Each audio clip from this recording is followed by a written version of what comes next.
শাহাবুদ্দিন বাইরে আয়নাঘর পরীক্ষা করার জন্য আমরা আয়নাঘরের ভিতরে গেছি, সে ভিতরে আছে এখন।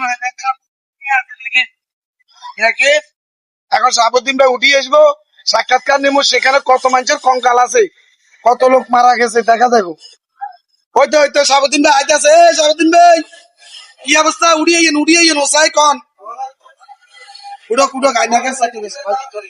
আসেন খুব কষ্ট হইতেছে ভিতরে ভিতরে আসেন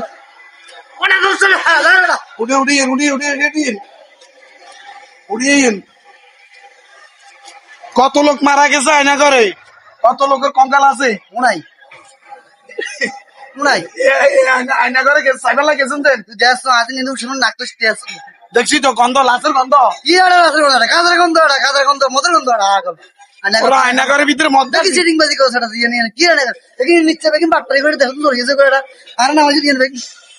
আরে দেশ পৃথিবী ব্যাখ্যা করি করে আয়নাঘরে বহু লোক জায়গা সিনে গুনগুন করে